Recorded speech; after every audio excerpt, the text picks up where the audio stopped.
Hello. Hello, Papa Jack. Hi, magandang umaga. Good morning po. Good morning. Malinaw mo ako naririnig, ma'am? Yes po. Malinaw. Okay. What's your name? I'm Jean. Ang arte nun. Ba't may ganun yung dulang pagkakasama mo? Isa pa Sorry nga. po, Papa Jack. Isa pa nga. Jean. Ano spelling po niyan? Jean. Kasi kanina, I'm Jean. Ba't may ganun? Ano yun? Shortcut po ng yun, Papa Jack. Ilang taon na si Jean? I'm 31. 31. And you're calling from what place in the world? From Rizal. From Rizal. Mulan dyan ngayon? Hindi po, Papa Jack. Rizal. Anong oras na dyan ngayon? Papa Jack, it's already 1:35 a.m. 1:35 na pala dyan. Bakit? Dito rin eh. Oo. Anyways, si Jean ay 31 from Rizal. May asawa ka na? Yes po. Ilan na anak mo? Dalawa po. Dalawa. Yes po. Ilang taon na yung dalawang anak mo? Ilang taon yung panganay? Yung panganay ko po, sana ngayon is 2. 2 na po sana siya. Then yung bunso ko po is 1 years old. 1 year old. 1 year old, yeah. Sabi mo, sana? Bakit? Anong nangyari sa baby mo? Nung 2023 po, nabuntis po ako sa first baby ko. Then, ayun po, 6 months at 26 weeks, na-cesarean po ako, emergency CS. Because of complications, ayun nga po, stress din po kasi dahil sa nangyayari rin po sa paligid ko nung panahon na yun.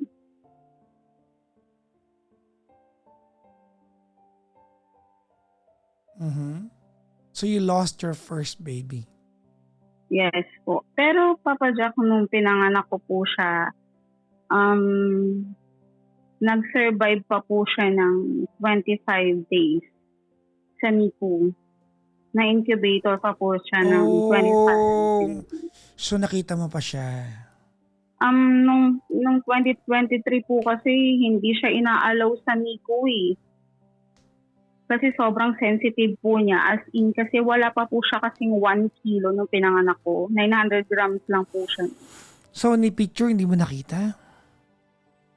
Ayun lang po, yung mga nurse po, everyday naman po sila, binaviber nila ako ng video, pictures, at saka kung ano yung situation niya ng that day. So, those were the only memories you have? Yes po, bali. Okay. Opo. Bali po nakita ko na lang siya nung pinapunta ako ng hospital nung ayun nga po, hindi na maganda yung lagay niya. Oh, I'm sorry to hear that. Opo. Ayun nga po yung hihingi ko po sana ng advice sa inyo, Papa Jack. Kasi nung time po na yun, so nangyari na po lahat ng yun. Nawala po yung baby ko that time kasi yun nga po hindi niya kinaya dahil sobrang liit po niya. So tinapat na rin naman po kami ng doktor, either mabubuhay siya pero marami siyang I mean parang hindi siya fully developed po kasi or mawawala nga po talaga siya. So wala pong kasiguraduhan ng time na yun kung mabubuhay siya. Pero kami po ng husband ko, talaga pong pinush namin na lumaban. Kasi yung baby ko po nung time na yun, lumalaban siya eh. Well, that's that. And yan, no? Yes. Yeah. So, ayun po. Lumalaban yung baby ko. So, lumaban din po kami ng husband ko. Sinusupport po namin. Kahit mga small things na kailangan niya. To the point na, syempre po, pagka kasi nasa hospital ka, kahit maliit na bagay, lahat po yun may presyo po, syempre. Nung time na yun, struggling po kami financial. Kasi parang every another day, need po namin nagbigay sa hospital ng 50K. Yun po yung hinihingi sa amin ng hospital. Na which is, napakabigat po kasi. May husband isa seafarer po. Ano po? Ano po yung husband mo? Seafarer po siya nung Seafarer. time na Wait lang. Yes. You're saying to me 50,000 pesos per day?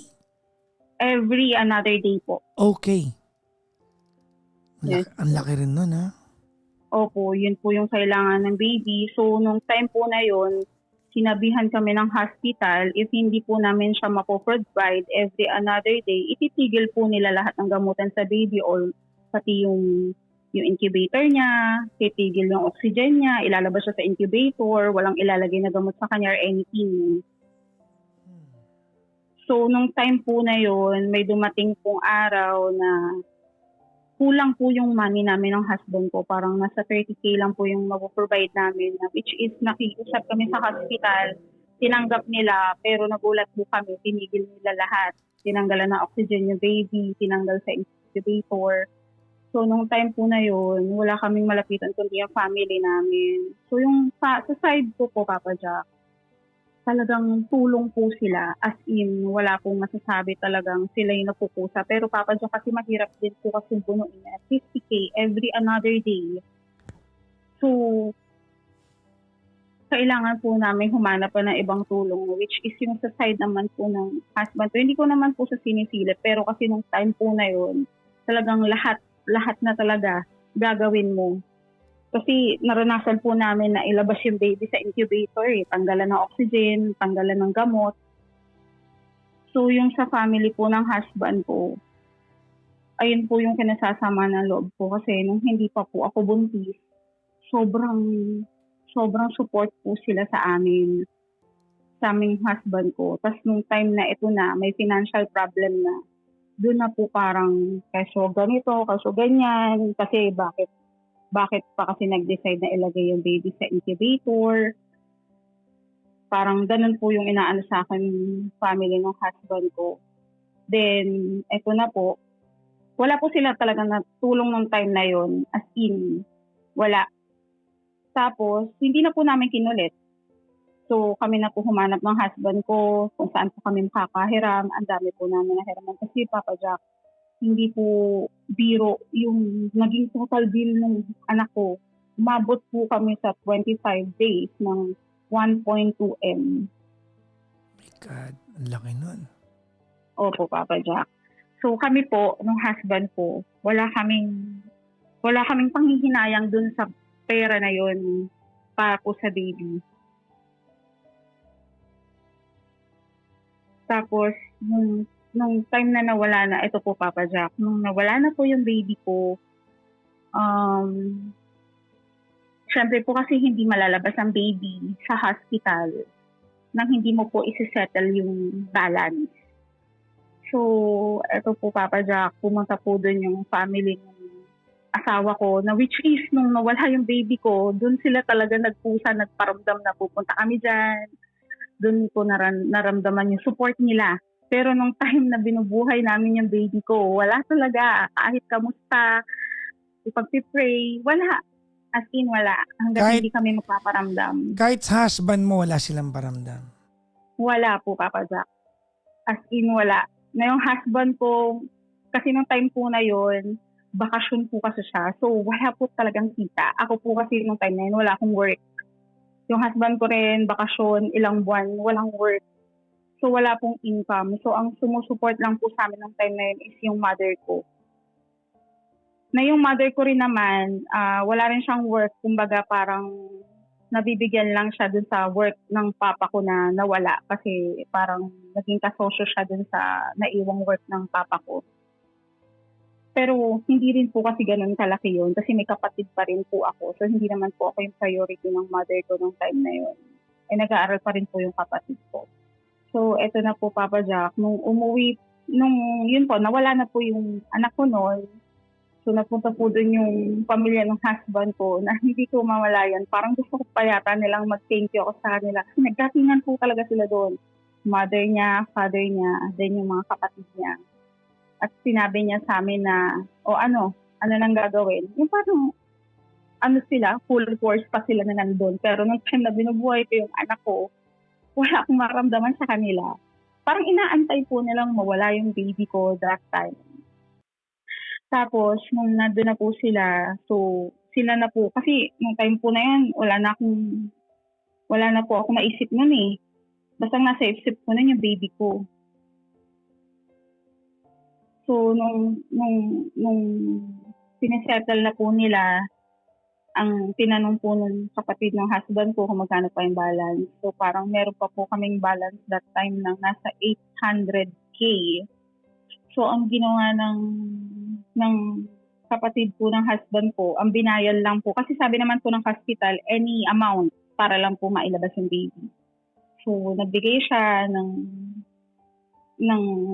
nasa almost parang 30K para malabas yung baby, para syempre po, para maayos namin yung baby kasi pagka ganun mga baby daw po, hindi siya pinapatagal. So, kailangan din po niya agad mailibing. Kasi angel po siya so hindi siya kailangan i-imbalsa mo, yung mga gano'n, anything. So, parang makakasama ko na lang siya in ilang oras, isang araw. So, ayun po, inasikaso namin siya. Then, nung panahon po kasi na yung Papa Jack, blanco po talaga ako. As in, ang nasa isip ko lang yung baby ko, wala na akong pakailam sa paligid ko. Hindi ko alam kung sino nag-aasitas sa ganito. Wala talaga. So, nung time po na nandito na kami sa chapel, nung wake na ng baby ko, sila pong punong abala. Although na-appreciate ko naman po yun. Pero Papa Jack kasi, nakakasama po kasi ng loob na nung time na buhay yung baby ko, wala akong maramdaman na support. Nung time na nawala yung baby ko, doon ko na naramdaman yung support nila na nakakasama ng loob. Then nung isang araw lang po kasi siyang binurule. Tapos yung kapatid po niya, sila na yung nagpusa na kung meron na daw po bang paglalagakan yung bata. So sila na rin po nag-asikaso kung saan dadalhin yung baby.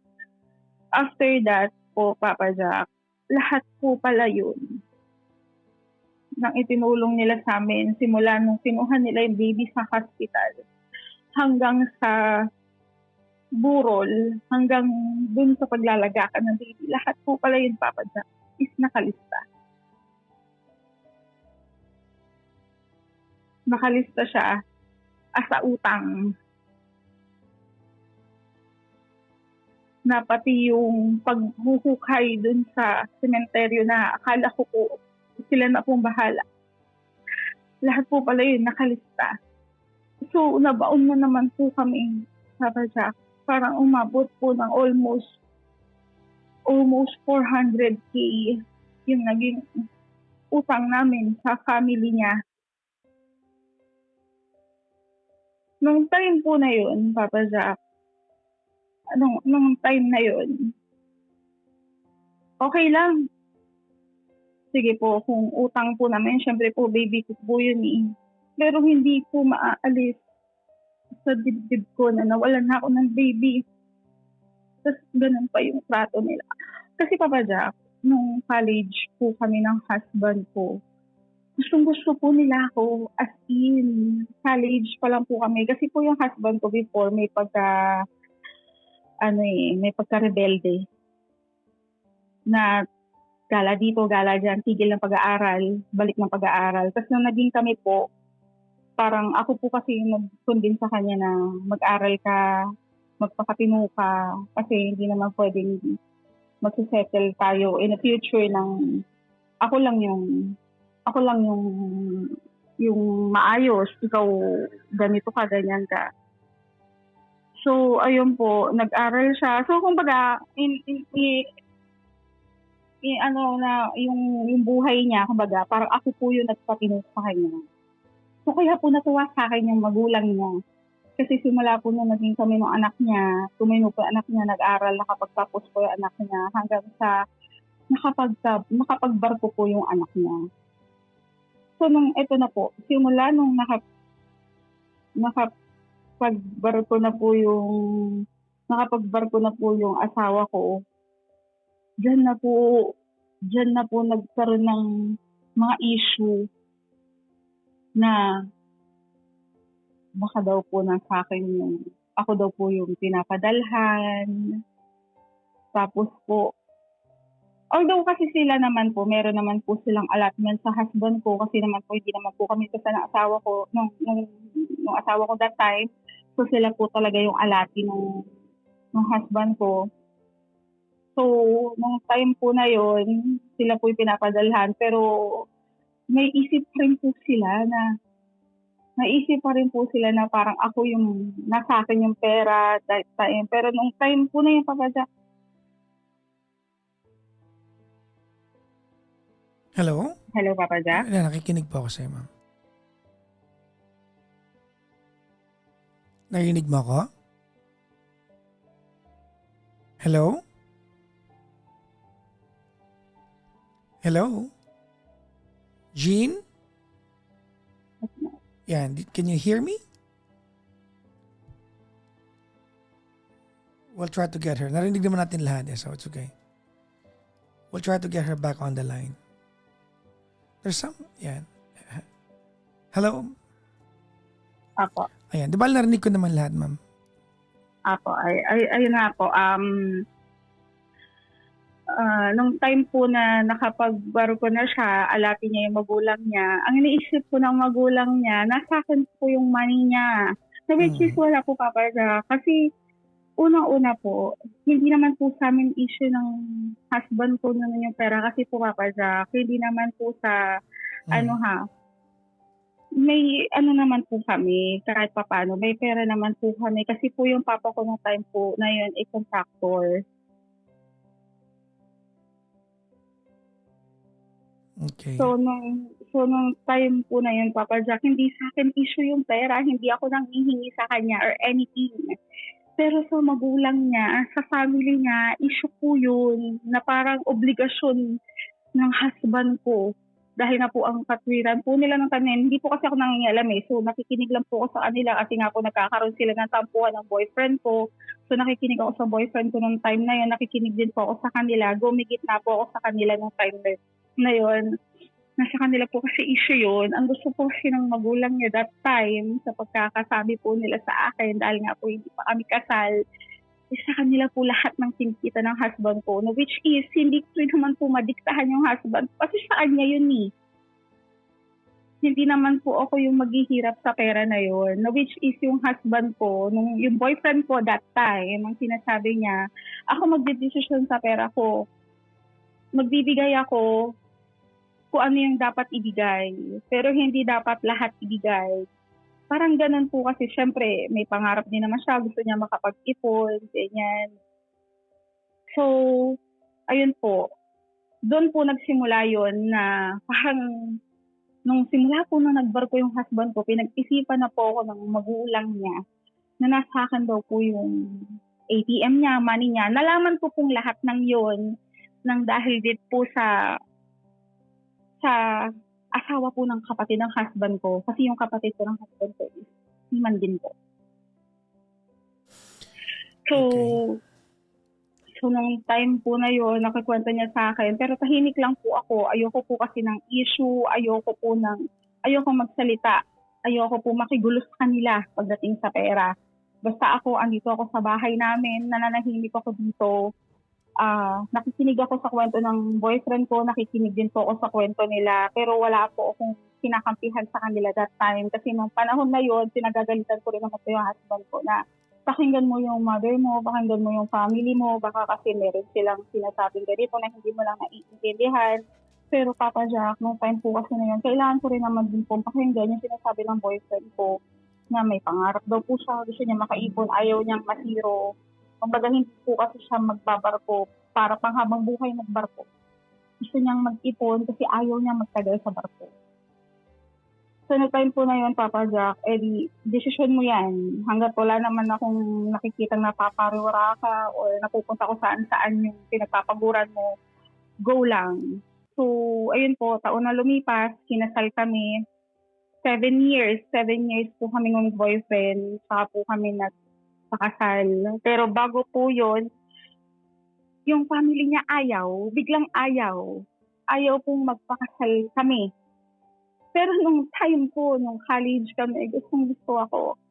So ito na po, nung magpapaasal kami, nasa barko siya noon, ako yung nag-aasikaso. Tsaka yung father ko, kasi yung father ko po, yung nagtanong sa amin, kasi 7 years na nga po kami. Tinanong plano nyo. So ayun, yung father ko, inasikaso niya lahat. Although sa West lang naman po kami kasal, so madali lang naman po yung process noon, asikasuhin lang yung papers. Nung time po na yun, pauwi na rin yung husband ko. Kumbaga, yung husband ko po, uuwi na lang. Tapos magpapakasal na lang kami. Wala na siyang aasikasuhin. Kasi naka-ready na pong lahat. So,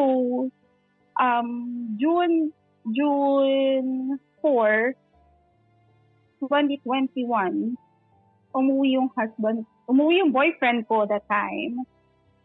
Tapos June 18, kasal namin. Nung time po na nandito na siya sa Pilipinas, from June 4, June 6, birthday niya, doon po namanhikan yung family niya dito sa house namin. Then sadly, June 9, my father passed away. Okay. Sabi po ng kamag-anak ko that time, huwag mong ituloy yung kasal kasi nga daw po sukob. Pero kung iisipin ko pong mabuti, kasabihan lang naman po yun eh. Hindi ko po alam kung totoo o hindi. Pero kasi kapag titingnan ko yung effort ng father ko na siya pong mismong nag-offer sa amin na magpakasal na kami, siya yung nag-settle ng lahat. Siya nag-asikaso na lahat. Tinawagan niya pa yung mayor kasi noong time na yun, kumpare din niya. Tinawagan niya na excite siya na, pre, ganito, mayor, kakasal yung anak ko ikaw magkasal sa anak ko. Tapos, June 9, nawala yung father ko. So, nung time na yun, wala sa isip ko na yung kasal. Kasi nung time na yun ang nasa isip ko yung father ko. June 10, 11, 12, sa wake po ng father ko, everyday na dun yung parents niya. At paulit-ulit sila sa akin na sinasabi, Jean, huwag mong ituloy yung kasal, malas. So ako po, nung panahon na yon, iniisip ko, okay po, kinoconsider ko po yung sinasabi niyo, pero hayaan niyo po muna akong magluksa. Hayaan niyo po muna akong mag-isip. Kasi sa panahon na to, ang iniisip ko po yung father ko, wala po yung isip ko sa kasal. So pag-iisipan ko po lahat ng mga sinasabi niyo, kung na-consider ko po lahat ng mga payo ninyo. Then June 16, eto na po, kinausap na po ako ng mother ko.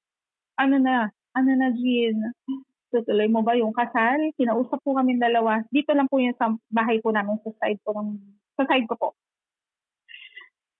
So sabi ko po sa mother ko, ma, baka malas. Baka hindi tama muna na ituloy yung kasal. So, dahil nga po sa sabi-sabi ng mga matatanda, nagpunta po kami sa simbahan, nagtanong po kami sa pare.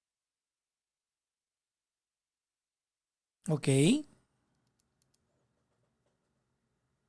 Hello, Jean? Naputol siya. Naputol. Anong nangyari? Let's get her back.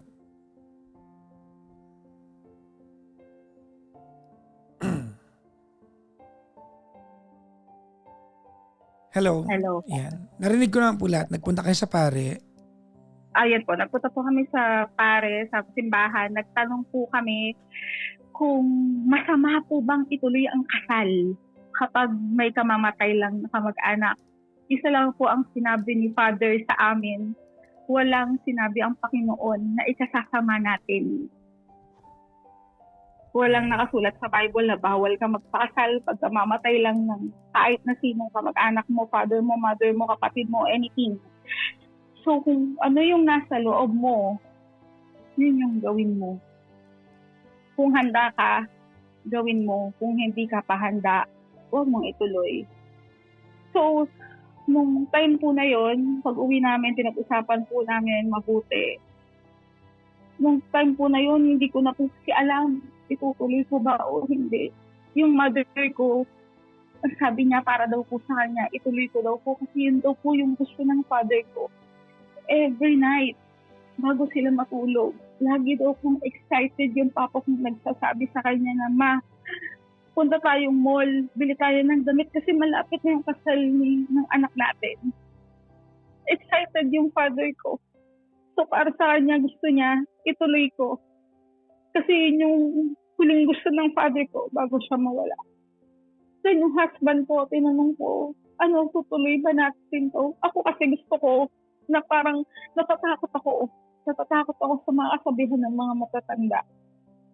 So sabi ng husband ko, kung yun yung gusto ni Tito, which is ni Papa ko nga daw po, at gusto rin naman daw po niya, bakit hindi namin ituloy? So June 18, Papa Jack, tinuloy po namin yung kasal. Natuloy po yung kasal. Pero nung June 18 po, Papa Jack, ramdam na ramdam po namin ang husband ko na walang support yung parents niya. Although, nandun naman po yung mother niya, father niya, umatay. Pero po, alam mo yung Papa Jack, wala silang ginawa. Kundi matakot kayo, manas yung ginagawa. Ganun. So, hanggang sa nag-reception, although sa resto lang naman po, kasi immediate family lang naman po yung umattend. So, wala po kong kaibigan na umattend. Talagang family ko lang po, yung mama ko lang po, as in mama at lola ko lang po ang umattend sa akin. Sa kanya naman po, yung mother niya, father niya, at saka yung ilang pong kapatid niya. Walang friends, wala po. Samang kain lang po sa restaurant po. Simula po nun, Papa Jack, lalo ko pong naramdaman yung bigat. Yung bigat na nararamdaman ko sa family niya na parang dumagdag po sa ayaw nila sa akin. Hanggang sa ayun nga po, 2 years nakalipas ng pagkakasal namin ng husband ko, nabuntis po ako dun sa first baby ko. Ngayon nga po, nanganak po ako ng 26 weeks. Papa Jack, doon ako nakakarinig sa kanila, hindi ko na sinasabi nila na, ayan, kasi malas. Hanggang sa nawala yung baby ko, malas. Hanggang sa yung husband ko, medyo nahirapan, nagtagal yung bakasyon, medyo nahirapan, sumapa ulit. Sinasabi nila, malas. Nagpasal kasi kayo, malas. Hanggang sa, ito na, Papa Jack.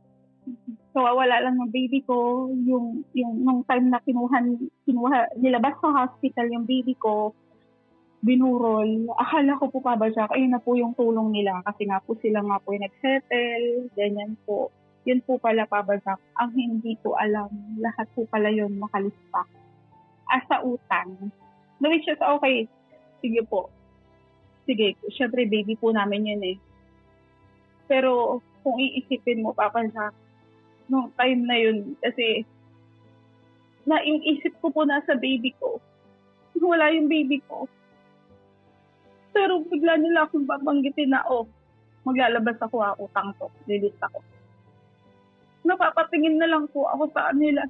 Hindi po ba pwedeng wait lang po muna. Hayaan niyo po muna ako dito sa baby ko. Wala po muna akong iisipin. Bahala po kayo sa paligid. Bahala kayo kung anong gusto niyong gawin, kung anong gusto niyong ilista, kung ano man yung ililista niyo. Basta huwag niyo muna akong guluhin. Dito lang ako sa baby ko. Kasi Papa Jack, nakita ko na lang yung baby ko nung pinanganak ko. Tapos nahawakan ko na lang po siya nung wala na po siya. As in, hindi ko siya nahawakan. Hindi ko siya nakita ng personal. Nakita ko siya ng personal nung pagkalabas sa akin. Tapos nakita ko na lang ulit siya ng personal nung wala na po siya. Tapos, ito na po, Papa Jack. Nilibing na yung baby ko. Kinabukasan. 1 day lang naman po siyang binurol kasi nga po baby. So, angel daw po yun. Hindi na po dapat patagalin. Nung time po na nilibing po yung baby ko, yung husband ko, walang ginawa kundi libangin ako.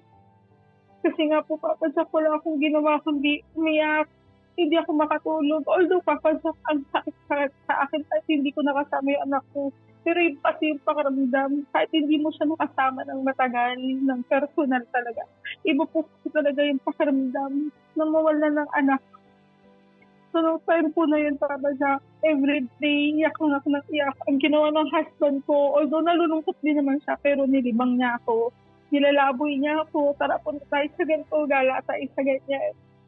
Hanggang sa Papa Jack, parang isang linggo ang nakalipas na wala yung baby ko. Na-aksidente po yung kapatid ng husband ko, na semplang po sa motor. Na sa trabaho po yun ha, hindi po dito sa amin. Parang part ng Manila po sila na aksidente. Dumulas lang naman po yung motor. Okay. Tapos pag uwi po, alam niyo po ang sabi nila sa amin, o yung ate mo na semplang sa motor. Nagulat po ako sa sinabi nila. Kasi dahil sa inyo yun, malas kasi kayo eh. Kaya pati kami nadadamay. So sa amin nila sinisisi yung kamalasan na nasemplang sila. Tapos after po ng Papa Jack, wala silang naririnig sa akin. Kasi nga ako nilulunok kong lahat. Nahayaan ko sila kasi hindi naman po ako matalak. So ako tinatanggap ko lang, okay, sige, okay po. After ng isang linggo ulit, na-aksidente naman po yung bunso niyang kapatid. Bumangga po sa tricycle. So medyo malala po kasi yung nangyari dun sa kapatid niyang bunso. To the point na nabasag po yung bungo niya sa ilong. Nag-crack. So major operation po yung nangyari. Na nung time po na yun, student pa lang po kasi yung kapatid niya. So ang magsisettle po talaga ng bill na yun is silang magkakapatid. Na nung time na yun, wala po kaming maambag kasi nga po baon po kami sa utang at hindi pa po ulit nakakasakay ng barko po yung husband ko. So nung panahon po na yun, ang magsisettle lang po talaga is yung isa pa niyang kuya na kapitan po ng barko. Yun po yung paulit-ulit sa amin na utang to. So siya itong nag-asikaso, siya rin po ang gumastos doon sa bunso niyang kapatid. Pero, Papa Jack, grabe po yung mga salita. Doon po kami sa hospital lahat nung time na na-accident yung bunso niya kapatid. Nung time po na yun kasi, gusto kong maglibang, gusto kong makalimot. So, ako po kasi, as a bida-bida rin ko nung time na yun. Kasi nga po, may alam-alam naman po ako. So, ako po yung nag-aasikaso sa hospital. Punta ng pharmacy, punta ng ganito kasi mag-e-x-ray, mag-CT scan, ganyan. So, ako po yung punong abala ng time na yun. Kasi nga po, sila pong lahat na doon lang po sa sulok at natutulala sa nangyari po sa kamag-anak nila. So, ako pong aligaga. Ganyan. Kilos dito, kilos doon. As sa hospital po kasi, bago may gawing sa yung procedure, bayad po muna talaga sa mga private hospital. So, bago siya ma-MRI, nung time na yun, binigyan ako ng paper ng hospital para bayaran muna. So ako nung time po na yun, Papa Jack, wala po kasi ako money. So lumapit po ako sa kuya para iabot yung paper para po makahingi na po pambayad at nasimulan po yung examen po na gagawin sa kapatid niya. So Papa Jack, na ito, imagine mo, nasa lobby po kami ng hospital, marami pong tao doon. Nung inaabot ko sa kuya, yung paper, ang sabi niya sa akin, ano yan? Sabi ko, kuya, kailangan daw pong isettle muna to bago gawin yung procedure na, yung test na gagawin po doon sa kapatid niya. Papa Jack, hindi ko alam ayokong angkinin, pero ang sabi niya talaga, sinigaw niya, nagmura siya. Na PI naman, gastos na naman. Na nung time na yun, Papa Jack, hindi naman alam ng tao sa paligid ko ano yung nangyayari. So, parang pakiramdam ko, ano ba, para sa akin ba yung mura na yun? Kasi lahat ng tao nakatingin sa akin. Ako kasi yung kaharap niyang nagmura siya. Yung husband ko ng time na yun, wala. Nasa labas ng hospital, so hindi niya nabinigyan. So, ang ending, nagbayad ako. Nagbigay din naman yung kuya niya. So, ayun, nagbayad ako. Ganyan. Magkano binayad mo nun? Nung parang CT scan po yung hinahingi ko pala nun, parang nasa 19K. Magkano inambag mo doon? Noong time po na yan, Papa Jack, wala. Effort po ang sabi mo kasi nagbayad din ako, nagambag ako. Ay, yung effort ko, Papa Jack, yun yung ambag ko lang na maibibigay nung time na yun. Hindi, ang pagkakaintindi ko kasi nagbigay ka ng pera. Hindi po, Papa Jack. Wala po. Ah, Kasi Papa Jack, wala po akong pera noong time na yun. Kasi oo. parang 2 weeks pa lang nawawala yung baby ko noon. Mm. So, ayun po, Papa Jack. Nag-asikaso po ako, ganyan-ganyan. Days po yun lumipas, naoperahan na po yung kapatid niya. So, naka-admit po yung kapatid niya doon sa hospital. Every day, kami po yung ginagawang utusan ng kuya niya na, magdala kayo ng mineral water doon, walang mineral doon. Walang paper plate doon, magdala kayo ng paper plate doon. No, which is kami, sige lang, go. Utusan kami eh. Kasi wala po kami maambag na pera. Pagkatapos po nun, bigla pong sinabi sa amin ng kuya, pwede ba sa susunod, bago kayo magpunta dito, magpa-bless muna kayo sa pare. Kasi paramdam namin, sa inyo pinagmumula lahat ng malas. Kasi nagpakasal kayo ng sukob. So doon ko na-realize talaga na ayaw talaga sa akin. Doon nag-start yung ayaw talaga sa akin ng family niya. Na which is hindi ko maintindihan. Nung time na yon, bakit sa akin? Bakit sa amin? Sa amin lahat ng sisi. Nawalan ako ng baby. Yung husband ko hindi makasakay pa ng barko ng time na yon. Na-aksidente yung kapatid niya. Bakit sa akin lahat yung sisi? Tapos, Papa Jack, ito pa. Nung burol nung anak ko, although 1 day lang naman po yun, wala po kami pera kasi talaga nun. So, yung magulang po niya, hindi ko maintindihan, nanulisit po. Hindi ko po alam yun na, sinabi na lang po sa akin kinarento. Nanulisit daw po para daw po sa abuloy, pantulong po sa amin. Doon ko po nalaman, Papa Jack, na marami po palang kamag-anak ng husband ko na nagbigay ng money. Tapos po, nung inabot po, binigay naman po nila sa akin. Nung inabot po nila sa akin, ang sabi po nila, last money po na yan akin yan galing. Sabi po nung mother niya. So ako po, tinanggap ko po yan kasi pambabayad ko po din sa chapel. Tapos po nung malaman-laman ko, a month, bigla pong sinabi po ng pinsan po ng asawa ko, natanggap niyo ba yung pinadala ng ate ko? Sabi namin, anong pinadala? Anong binigay na tulong? Yung binigay sa'yo, para sa baby mo. Sabi ko, bigay yun ng mommy. Sabi niya, hindi, bigay ni ate yun. Ganyan. Tapos, sabi niya, nagbigay siya ng amount. 10K yun. Magkano inabot sa'yo? 5K. So, yung husband ko, nung narinig yun, nag-aalit yung husband ko. Na bakit ganoon?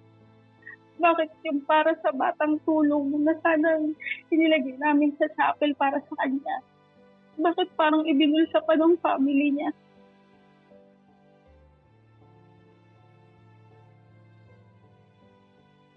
Ayun po. Tapos, eto po, ngayon po, after a year, after 2 months, ng pagkapanganak ko, hindi po kami nagparamdam na sa kanila. Sabi ko sa husband ko, ayoko muna. Hindi mo na ako magpapakita sa inyo. Ayoko, ikakat ko muna yung sarili ko kasi sobra na. Ikaw, bahala ka. Pumunta ka sa inyo, dumalaw ka. Pero ako, ayoko munang magpakita sa inyo. Ikakat ko muna yung sarili ko sa inyo. Ang nangyari po noon, Papa Jack, siya lang yung punta sa kanila. Andito lang ako sa house noon. Talagang inisip ko na lang yung baby ko noon.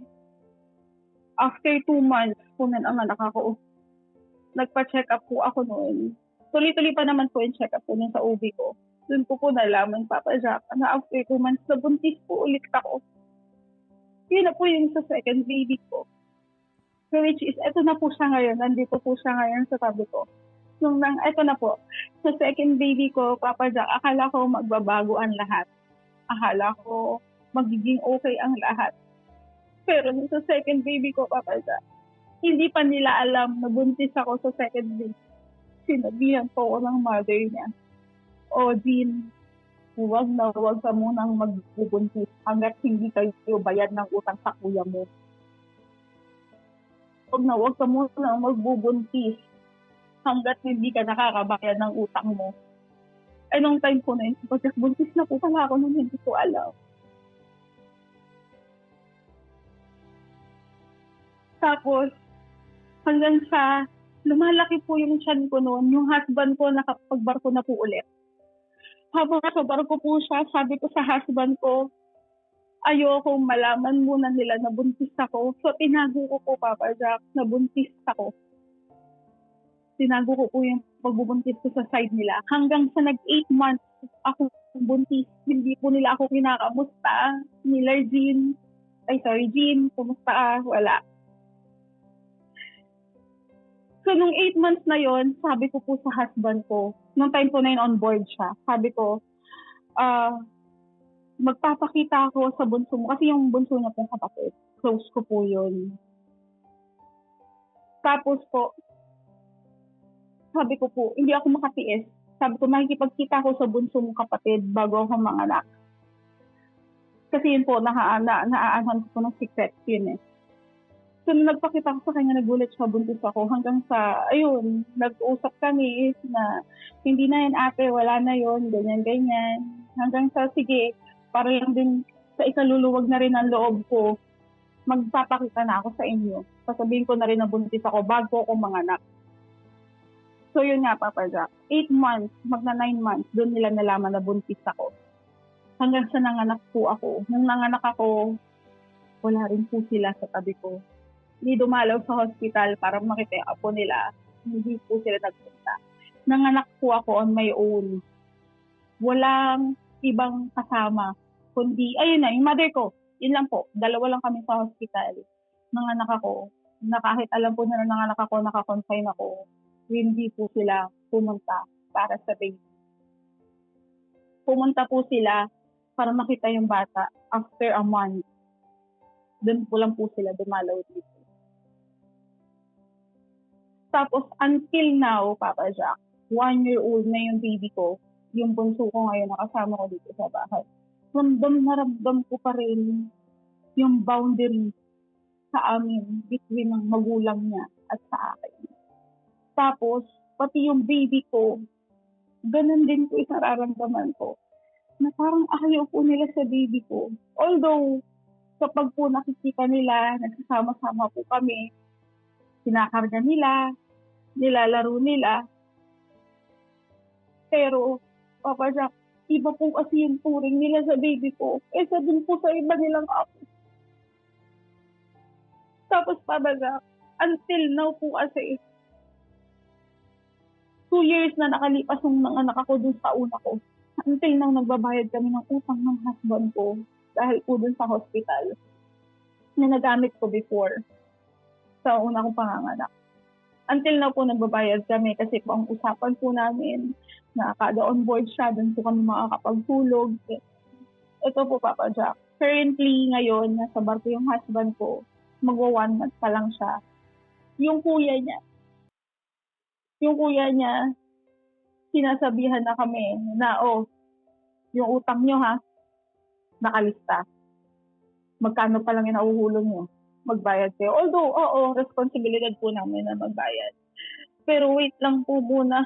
Kasi yung husband ko po, almost 4 months, 5 months po, bago ulit nakasakay. Pwede po muna, unahin ko muna yung bill ko para po makabili po muna ng mga needs niya. Pero wala siya pakialam. Hindi. Magbayad kayo. Wala akong pakialam. Ganun po sila, Papa Jack. Hindi ko maintindihan bakit ayaw nila sa akin bigla. Pati po yung anak ko, ayaw na rin po nila. Pero before po nila ako to the point na todo thank you sila. Kasi ako daw po yung nakapagpabago sa anak nila. Nang dahil daw po sa akin, nagtino daw po sa pag-aaral. Nang dahil daw po sa akin, nakapagtapos yung anak nila. Pero nung time na nag-start na magbarko yung anak nila, siya puwera na ako. Tapos, ito po, Papa Jack. I remember one time, pasakay pa lang yung husband ko, first na pagbabarko niya, magkasama sila ng kuya niya sa Manila para mag-report kasi ang kinabukasan, sasakay na siya. Nagsalita po yung kuya niya, hindi ko po makakalimutan, nakikwento ko ng boyfriend ko that time na yun. Sabi po ng kuya niya, sigurado ka na ba? Aalis ka na bukas? Siya pa rin ba? No, which is, nung time na yun, Papa Jack, 5 years na kami ng kapatid niya. Sabi niya, marami ka pang makikilala sa barko. Bawat port na dadaungan nyo, marami kang makikilala. Bawat bansa, marami kang makikita. Sigurado ka na ba dyan? Hindi mo ba yan iiwan bago ka sumampa?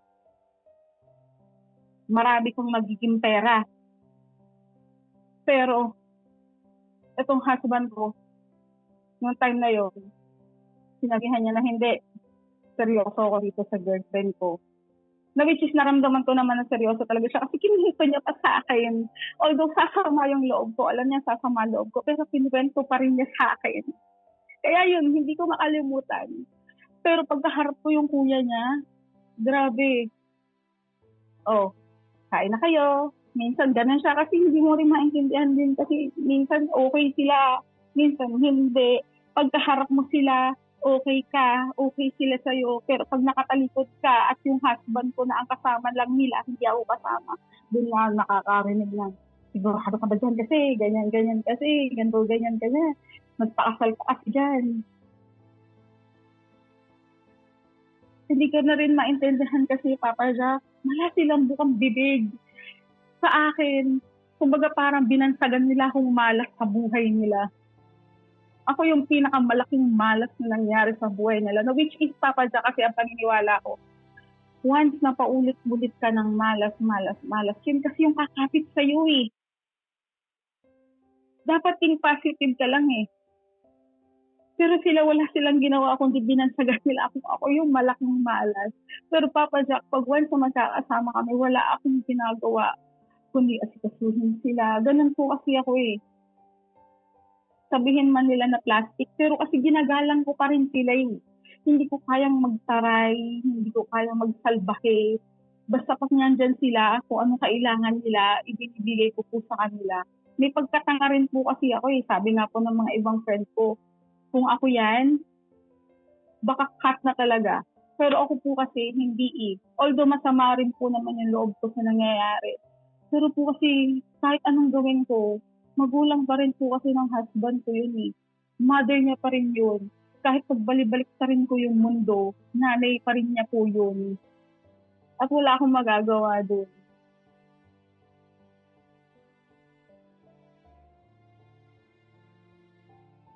Kaya ayun po, Papa Jack. Ano po bang, ayun po yung hihingi ko po ng advice sa inyo. Ano po bang dapat mong gawin? Sabi po kasi ng mga ibang friends ko, kung ganyan lang din yung nararamdaman mo. At may bigat pa rin sa dibdib mo, lalo na yung sa mga anak mo na nangyari. Ba't hindi mo totally ikat yung sarili mo? Although yung husband ko, hindi ko siya dinadamay na pagka kinat yung sarili ko, cut ka rin. Hindi. Kasi nung time na yun, nagawa ko na po eh. Nagawa ko silang ikat. Pero, ngayon po kasi, na may baby, minsan po kasi hinahanap nila kahit pa paano. Yun po yung nahihirapan ako ngayon kasi naiipit yung bata. Gusto ko ikat yung sarili ko. Pero, paano naman po yung bata? Kasi kahit ganun po yung ginagawa, kinukonsider ko pa rin po kasi sila lola po, kasi sila tito po sila. Sabi ng mga friend ko, ikat mo na, hayaan mo sila. Pero ako po, gusto ko man, naguguluhan po ako. Ikakat ko bang tuluyan? O wala, mag-i-stay lang po ako sa ganito. Na kahit ang bigat po sa dibdib.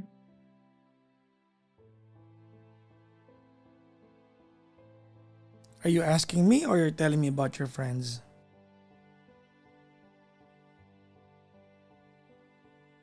Hello? Jean? Do you hear me? Hello? Hello? Nag-overheat na yung mouthpiece ni Jean.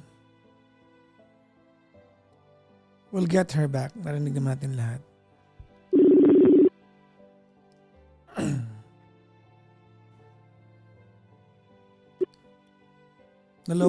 Nalobat po yung bibig ni Jean. Oo. Parang nalobat siya, no? I think Nalobat yung telepono niya, no? Wala ako nasabi dun, ha? Parang it's an hour worth of... Ayan na siya. Hello? Hello po. Ano nangyari? Ba't nawala ka? Hindi ko po alam. Ah, Bigla nag-end call. akala ko nalobat yung bibig mo. Sorry po. Sabihin ko sana, i-charge mo nga yung bibig mo, Jean. Baka may fast charger ka dyan, saksak mo muna. Charot lang, ito naman.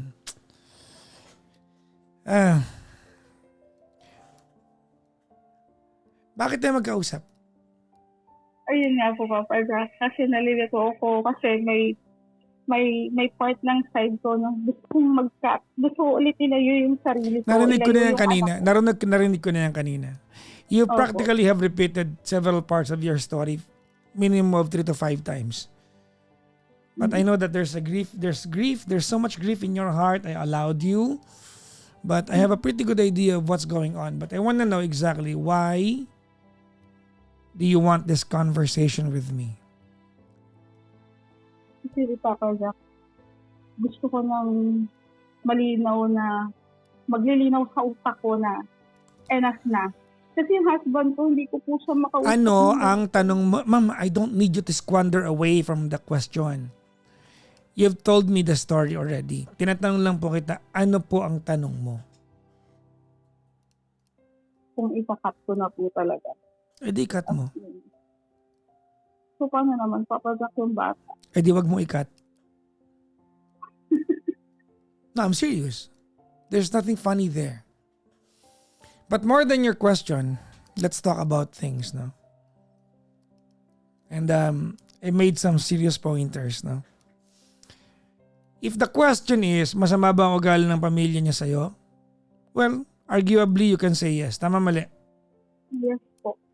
And if I'm going to talk to that side of the family and ask them, masama ba ugali ni Jean? Arguably they'll say yes. Yes. Yes. You both do not like each other. There's so much merit that we can consider kung bakit ayaw nila sa'yo. And vice versa. Let me make you realize some things. Because I remember maybe 95% of what you told me. Sabi mo sa akin, ready ka dito ha? Apo. If there's anything I'm skillful of, it's not giving advice, it's listening to a story. Let me put it to good use right now. Are you ready? Yes po. Okay, let's do this one. Sabi mo sa akin kanina, when you were in college, gusto ka ng family niya because you practically inspired this guy to do more in life. That's your claim. Tama? Yes po. Kung nakapagsiman yung asawa mo, ang naging tingin sa'yo ng family niya, masama kasi feeling nila ikaw na yung kumukuha ng alote. Tama ba? Yes po. Ng asawa mo. And I don't know if I remember it exactly. Pero sabi mo, wala naman akong magagawa eh. Kung yun ang gusto ng asawa ko eh. Tama, mali? Yes po. Well, tama ka naman sa part na yon. Pero ilagay mo yung sarili mo sa part nila. Hindi ba sasama ang loob nila? Sa'yo? Pero nung time na yun, Papa Jack, wala po ako nakukuha sa boyfriend That's ko. not the point. You are not getting, that's not the point. Hindi yan ang point ko. They thought kakampi ka nila. Opo. But you did nothing for them. Papa Jack, dyan po sa matter na yan, sinasabi ko rin po sa kanila yan na lahat po ng mga sama ng loob nyo, yung mga hinaingin nyo po about dyan, sa pera na yan, sinasabi ko po sa husband ko yan nung time na yan, sa boyfriend ko nung time na yun, pinaliliwanagan ko po Alam yung mo, Jean, boyfriend. hindi ko ganyan narinig yan kanina. Maliwanag ko narinig. Ang sabi mo kanina sa akin, wala naman po, Kinoconsider ko po. wala naman po akong magagawa kung ayaw talaga ng jowa ko. Apo. So what I'm telling you now is that maliwanag, whether tama sila o mali, kasama loob nila sa'yo. Apo. And you were okay with that. You were okay with that. You were not afraid na masama ang loob nila sa'yo. Ganun ko siya naintindihan. Kasi para sa'yo, wala na masama sa ginagawa mo eh. So whether tama ka at sila ang mali o whether mali sila at ikaw yung tama, arguably we can all understand, magtatampo talaga sila. Kasi yung anak nila bagong graduate, nakapagbarko, may kinita, wala silang kahit paano natikman. Hindi niya obligasyon yung family niya, pero at some point you will understand na kahit paano they have expectations. Papa Jack, nung time po na yan kasi dahil nga po wala pa pong asawa yung husband ko, boyfriend pa lang po. Sila po ang alati. May natatanggap po sila pero hindi po kasi nila gusto yung nabibigay. That is not the point. That is not my point, Gina. If you look at the entire dynamics of how things happened, ang bottom line ko lang dito is that hindi nila naramdaman kakampi ka nila. Yes po. And you were okay with that. Okay ka dun eh. It did not bother you na hindi ka nila gusto ng time na yun. Kasi andun yung turning point ng bagay-bagay. That's how it started every cruel thing that happened after on. Whether it was justifiable or not justifiable, doon nag-umpisa to. Ayaw na nila sa'yo. Kung hindi man ayaw, hindi ka na nila gusto. Yes po. And you were okay with that. Noong time na yun, okay ka eh.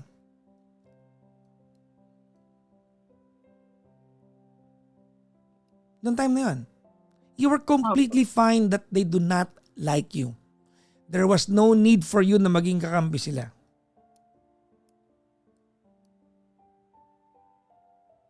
Later on, alam mo sometimes yung sama ng loob kasi, it builds up eh.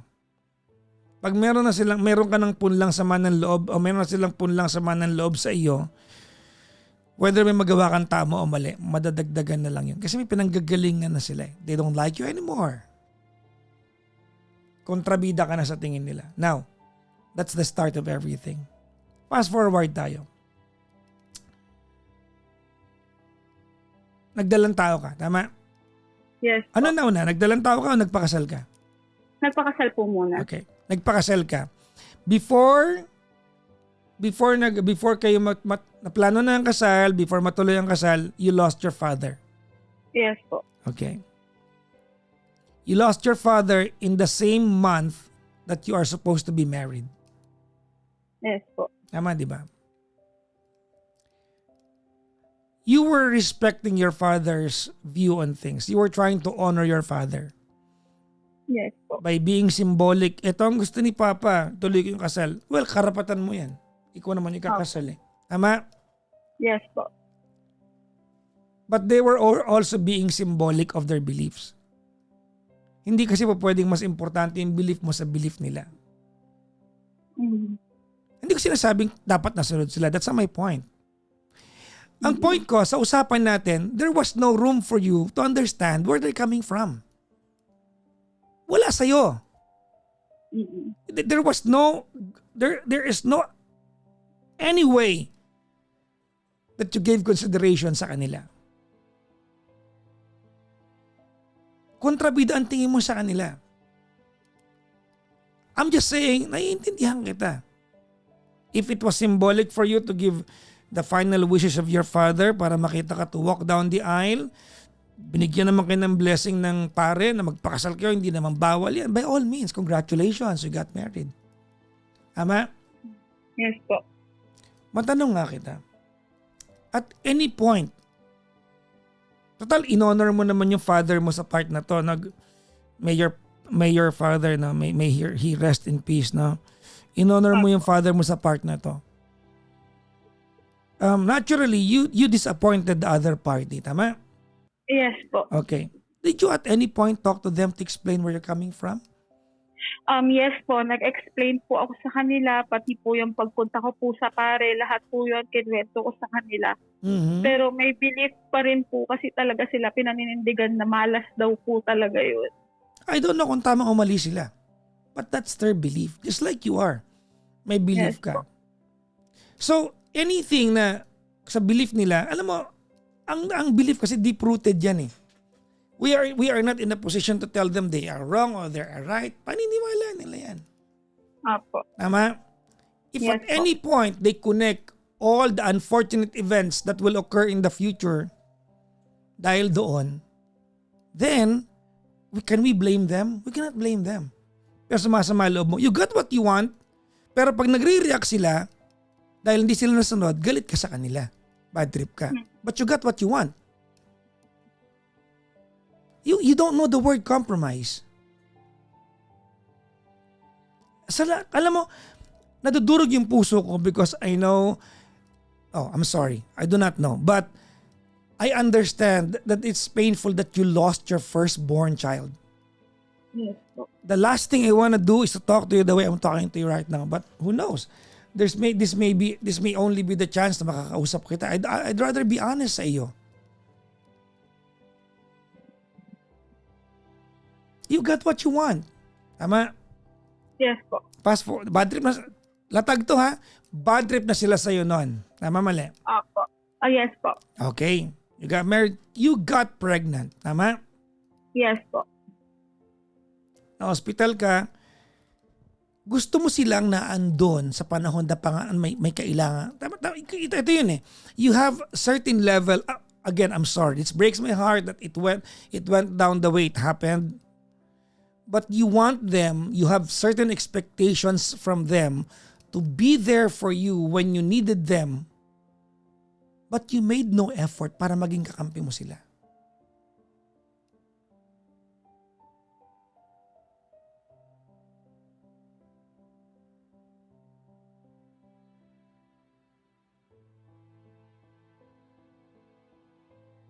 Doon ako nalulungkot.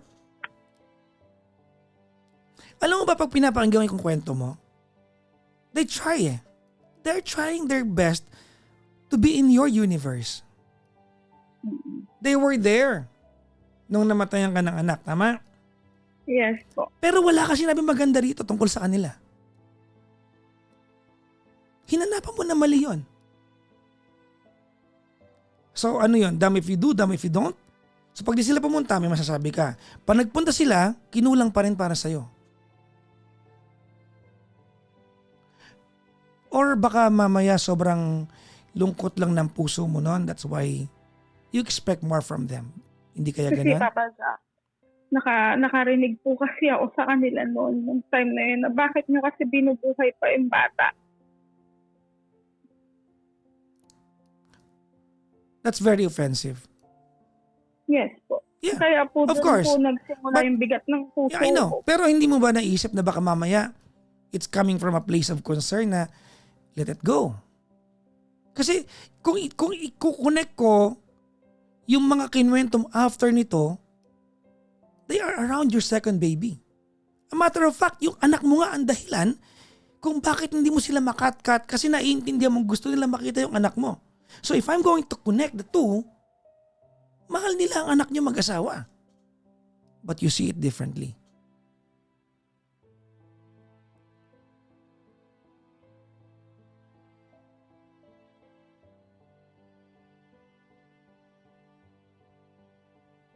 Nung bayaran ng bill sa hospital, nag-shell out sila, tama? Yes po. Utang, tama mali? Yes po. Ang nakita mong part, yung sisingiling ka nila. Pero hindi mo nakita yung part that they bailed you out when you needed it the most. Nahanapan mo na mali yun. Opo. Why? Kasi Papa Jack, siguro po kasi sobrang bigat ng dibdib ko nung panahon na yun sa Yes, kanila. I get you. Naintindihan kita dyan. Noong time na yon, arguably, I get your point. Naintindihan kita. Opo. Pero bakit kita ganito kausapin ngayon? Your husband and your second born is your closest family right now. Tama? Yes po. Your husband's family is your family. Do you agree on that part? Yes po. If I failed to make you realize your misgivings along the way, I might have very well failed to earn you a bigger family. Mm. sorry ha, Jean, wala ako dun sa punto mong dapat ko bang ikat o hindi. It's a very stupid and irrelevant question.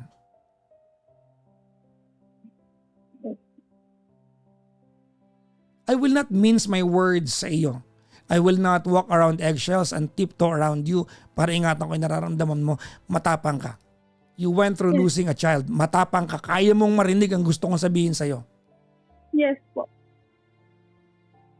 But I don't see a point, I don't see a version of this that you are wanting to fix this with them. And yet, it bothers you.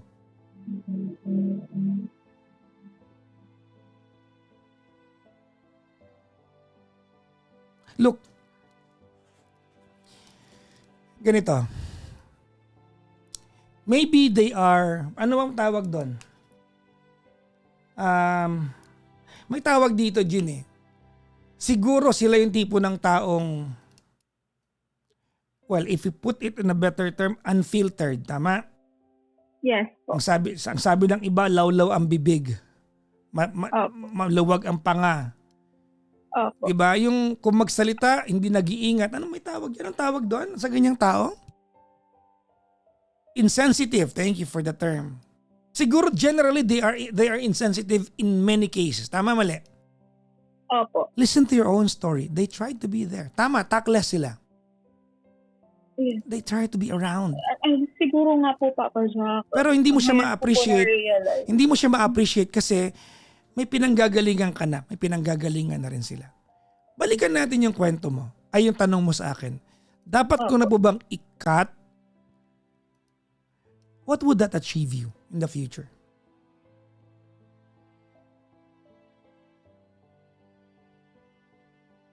Sige, kunyari bobo akong kausap dito. Siguro ano, baka kunyari kaparehas ko yung mga tangang nagko-comment sa TikTok ngayon. Yung iba, hindi lahat ha. At papatulang ko yung tanong mo na dapat ko bang ikat. Ano na-achieve natin? Lalo lang nagkaroon ng border ang boat. Is that a lifetime you want to spend with your husband? Hindi naman. Exactly. So you're asking me a very irrelevant question. I know there's so much pain in your heart. Yes. I get that. They have nothing to do with your pain, but I'm sorry, I'll have to tell you this. And you have to forgive me. Okay? I don't know, Jean, if there will ever be a version of yourself na mabubuo yung puso mo. You lost a child. Your heart will function forever be broken. It's either that will make you stronger or that will make you broken. Pipili tayo ngayong gabing ito. I'm your friend. Yes. I am a sensible guy. I would like to think, kaya mo ako tinawagan. I'm very reasonable, I'm very pragmatic. Kung nagbubuhat ako ng bangko, you shouldn't be here listening to me. But I know I am. Kaya mo ako tinawagan. I know, Jean, that your heart will just function stronger every day, but it will never be unbroken. You'll walk around, go to your dying bed when you're older with your heart broken because you lost your firstborn. Period. Hindi na mawawala yan. It's the reality of a lifetime you have right now. Nakakasunod ka sa akin? Yes po. Now, there is a very convenient escape you did with yourself. Ibinintang mo sa kanila ang lahat ng meron ka, almost, na pain. They were the convenient escape when you lost your child.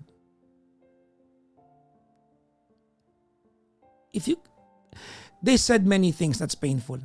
One day, if things will be fixed, magkakapatawaran kayo niyan. You're going to hold each other, look each other in the eye, hug each other, say I love you to each other, I'm sorry to each other. It will have its own time in the future. But that will never come kung punong-puno ka ng galit. I'll go back to my point. Nakikinig ka po na I got your attention, right? Yes po. Thank yes you. Noong time na yon, Jean, they are your convenient escape. You needed something, someone, some ways to put the blame onto. Alam mo, pag bobo ko nakinig sa'yo, para bang ang dating na wala yung anak mo dahil sa kanila. Yes po. But their mistake was, they did not, hindi sila nakatugon sa kung ano yung standards na ini-expect mo for a family member. Yes. Maybe tama ka. Siguro nagkulang sila to be there for you. Siguro nagkulang sila na intindihin na noong time na yon, maybe you look strong. Alam mo, feeling ko, sabi mo kung mali o tama ako ha. You look strong. Yes. And that's the curse of being strong. People assume you can just take everything. Feeling ko nga, Papa Jack, kaya sila ganyan sa taklesa sa akin. Kasi kahit anong sabihin nila sa akin, nakataas pa rin ang noo ko sa kanila. Well, Talagang nakatingala pa rin ako sa kanila. well, alam mo, Jean, these people are your family. When you married your husband, you married the entire family. It's okay to be vulnerable around them. It's okay to accept them kung merong coops sa kanila. It's okay. You're not supposed to, ililista mo ang lahat. Alam mo ba, nilista mo ang lahat ng lahat. Even some brotherly talk between your husband and yung kuya niya. It could just mean a brotherly talk. Ang tawag dyan, di ba? Parang closet conversation lang nila magkukuya. Siguro your husband is stupid enough to share that with you, but could mean nothing. Pero dahil may pinanggagalingan ka na, may punla na nasama ng loob, madali nang ma-misinterpret ang lahat ng bagay.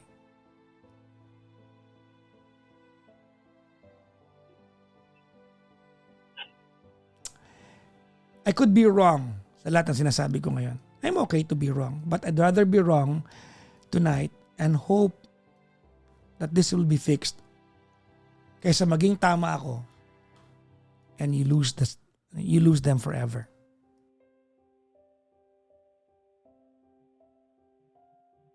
Uulitin ko ha. Pwedeng mali ako sa lahat ng sinabi ko ngayong gabi. Sa lahat ng payo ko sa'yo, I could be wrong.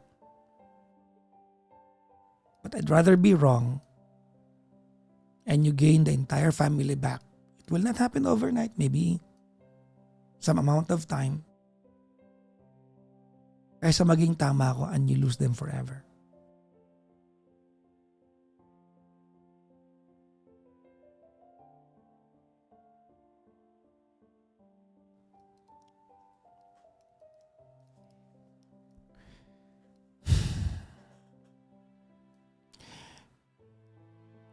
Are you listening to me? Yes po, Papa Jack. I'll give you my final thoughts. Ready? Yes po. Nakikiramay po ako Opo. sa pagkawala ng anak mo. There's no amount of tears that we can both cry that will justify the loss of an angel.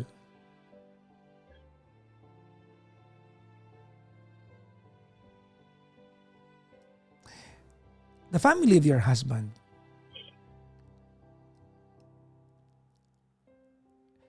two things. Maybe they are yet to cry over your firstborn. Or maybe they were hurt as much as you were, but not the way that you manifested the pain.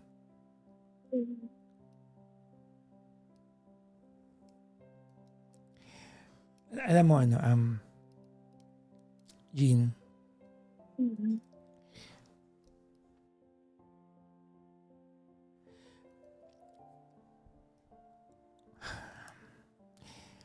mahirap ka mahalin. You are tough. You're strong-willed. You know exactly what you want. Tama, no? Yes po. Tapos dumaan ka pa sa pagsubok, so lalo kang matibay. But you know, sometimes a different kind of strength must be shown to earn something more valuable in life.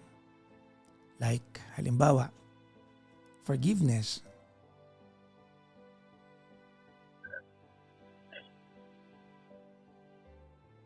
Yan, Alam mo, Papa Jack, Yes, ma'am. minsan, nag-uusap kami ng husband ko. Yan din po yung sinasabi niya sa akin. Mawawala ng lahat ng to pag patatawarin ko sila. they did not need to come to you to forgive them. But it will start there. Alam mo, yung forgiveness na yan, it takes a different kind of willpower to do that.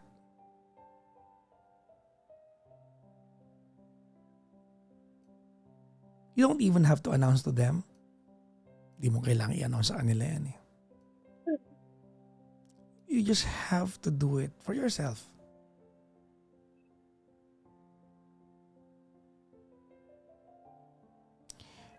Alam mo, forgiveness is one of the best gift we can give ourselves. Hindi para sa ibang tao yan, para sa sarili natin yan.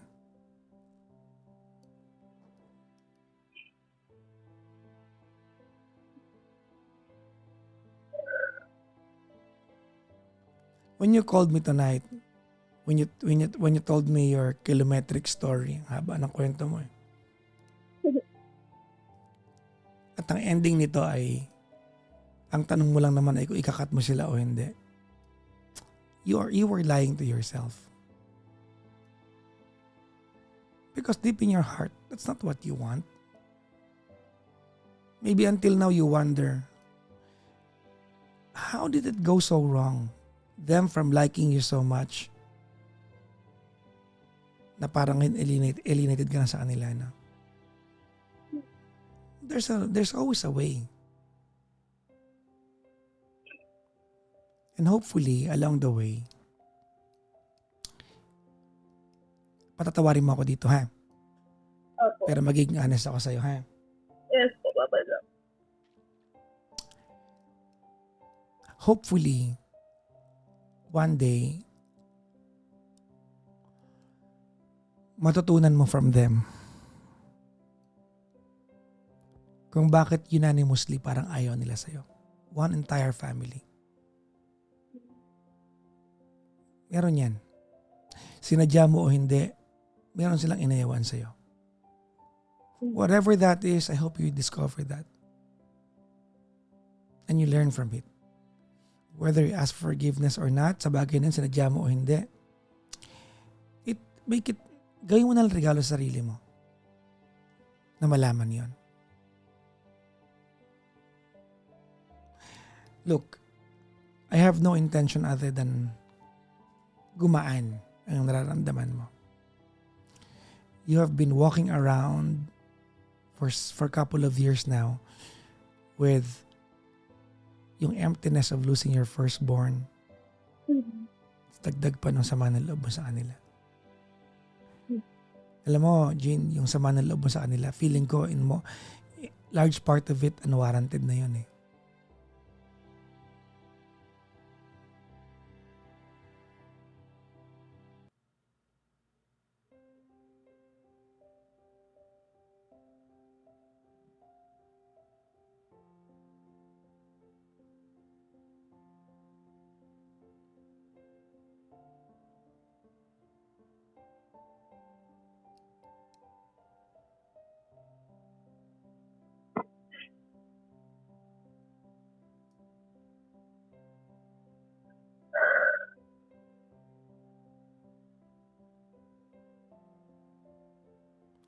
There's so much we don't know right now. Na? Marami kang bagay na hindi alam kung bakit nauwi sa ganito. It's either hindi mo naiintindihan or in denial ka. In denial siguro ako, Papa Jack. Sa'yo galing to, ha? Yes po. Why? I wanna hear it from you. Kasi Papa Jack, Wait lang, bago mo sabihin yan. Apo. I just wanna say congratulations. Alam mo kung bakit? Bakit po? Ang tigas ng puso mo kanina. Para marinig ko sa'yo yan. Hmm. You're opening up. That's an achievement. Okay, ba't mo nasabi yan? Ito din po yung palagi kong sinasabi sa husband ko. Siya po kasi sanay sa ganyan ng family niya eh. So parang hindi niya ganun sobrang dinadamdam lahat. Parang sa kanya, come and go lang. Ganun siya. Ako kasi, Papa Jack, konting salita lang naiipon lahat sa akin. Feeling ko kasi, Papa Jack, kaya ganito ako. Pinalaki kasi ako ng magulang ko na walang issue ang lahat. So kaya nung dumating sa akin to, nagkaroon ako ng ganitong part ng buhay ko. Hindi ko kayang i-release. Kasi hindi ako sanay sa ganung estado na nangyayari sa pamilya. Lumaki po kasi ako sa magulang ko na walang issue sa ganito. Kasi Papa Jack, ang nakikita ko kasi talaga dito ang pinaka-point of pera. Totoo naman. Nagsimula sa pera. Totoo naman. Then nasundan ng ganito. Nagpatong-patong na. Yes po. I agree with you. Completely agree with you. So, which is kasi, Papa Jack, from the very start, yung about po sa pera. Sa akin po kasi, Papa Jack, ako na po nagsasabi sa inyo, hindi po kasi talaga sa akin issue yun. Ibigay man o hindi. Jean, Opo. ay, alam mo naniniwala ako sa'yo kasi anak ka ng kontraktor nga. Naniniwala ako sa'yo. Pero Yes. ikaw yun. Ang tanong, naniniwala ba sila sa'yo? Yun nga po. So, hindi ko alam kung sino nagkulang maniwala doon. Siguro gunggong rin yung mister mo. Kasi feeling ko, alam mo, mamaya pag-uusapan natin yan. No? Your husband has so much role to play here. And he allowed this to just slide.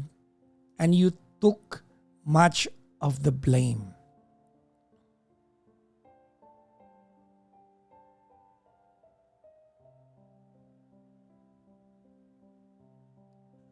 Hindi ko nakakalimutang pabahagi ng kwento yung mister mo, ha?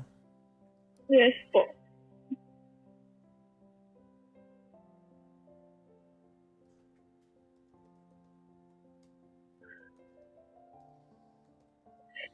Yung mga ganito po kasi nangyayari sa akin, Papa Jack.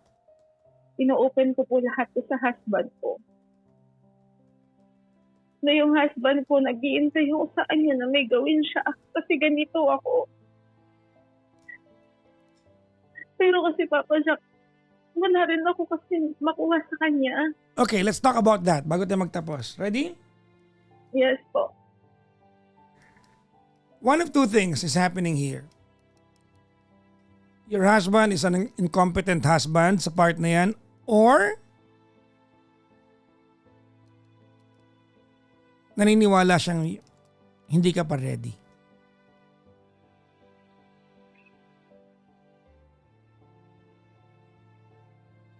I cannot answer that question. Only you can answer that.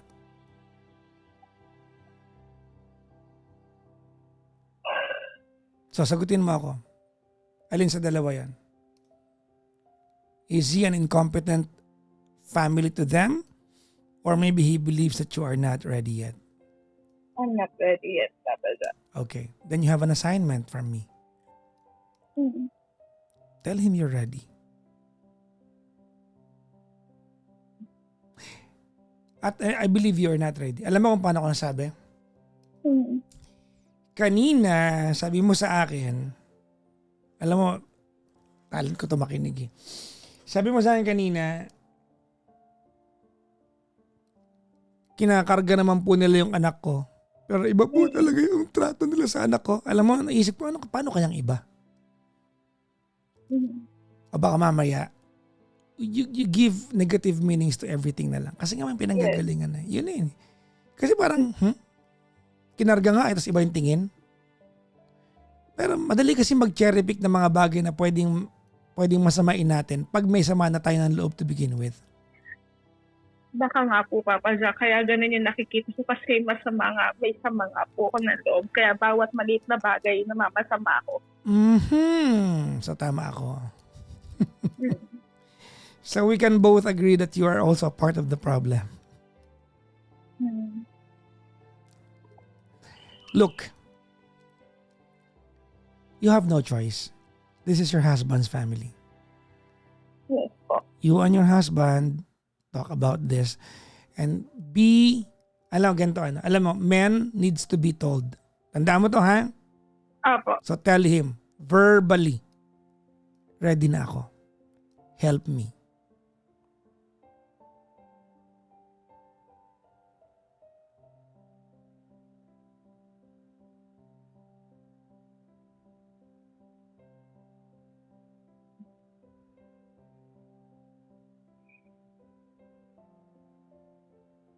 Okay? Yes. Kaya mo yan. Gusto mo naman yan eh. Ma-pride ka lang. Diba? Yes po. Nakaka-proud ka, ma'am. Hmm. Totoo. Feeling ko nga, ngayon mo lang to sinabi sa sarili mo na gusto mo to eh.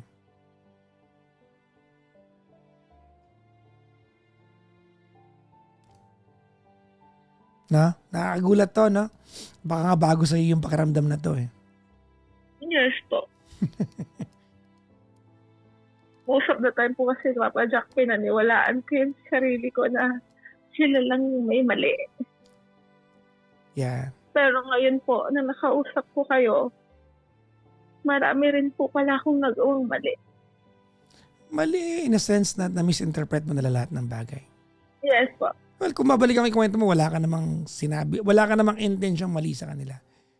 Pero mas nakita mo na yung pwede mong ikasakit ng loob kaysa yung ginagawa nila for you. Siguro rin kasi, Papa Jack, nung time na yon, baka nandun ako sa point kung kanino ko masisisi ang lahat. I told you that. They were the convenient escape. I like this conversation. Alam mo, there are very, very few times in my career that very tangible ko nakikitang nagbukas ang puso ng kausap ko. And this is one of those nights. This is moving for me. I'm so proud of this conversation. I will remember you for a very long time.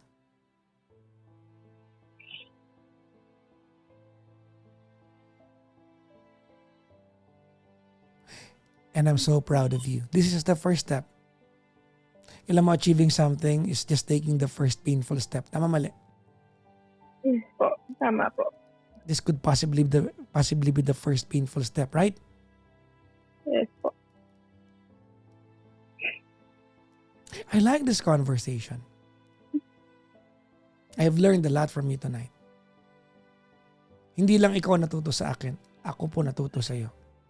So please don't let me down. I'm proud of you. Make me more proud of you. Thank you, Papa Jack. I wish to learn more about what will happen when there are developments.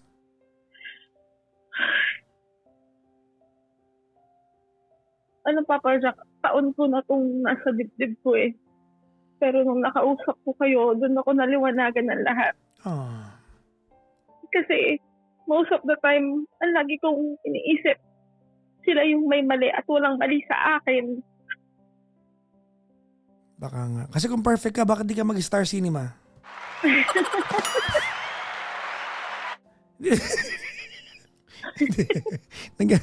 Naghahanap sila doon ng artista ngayon. Perfect ka naman, hindi ka mag-apply doon.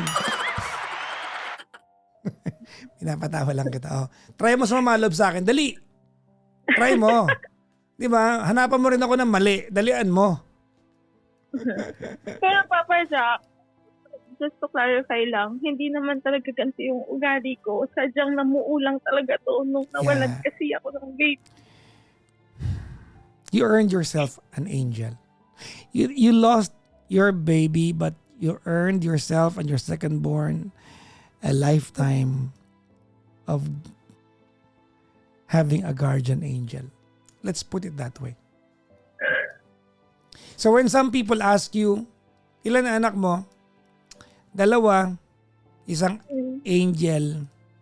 Yes, Papa Jack. At isang binabantayan ng angel. Yes po. I'm Pero, so Papa Jack, proud of you. Sobrang proud ako sa usapan natin ngayon. Pero Papa Jack, makwento ko lang po. Pagod May na ako, time- pagod na ako. Umaga na po eh. Charot lang, ano po yun?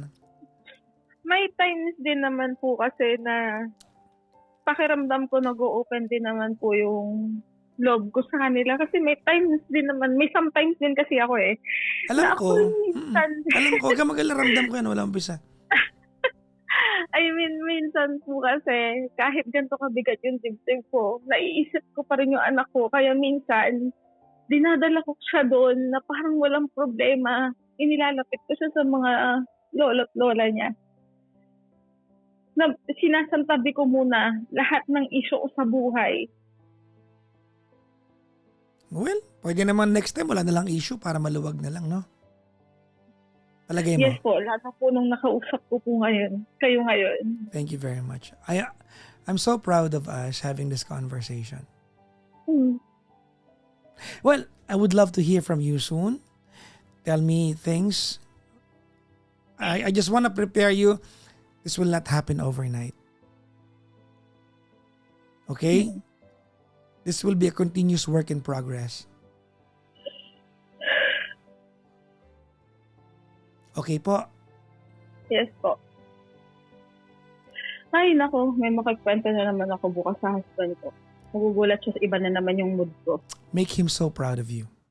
Yes po.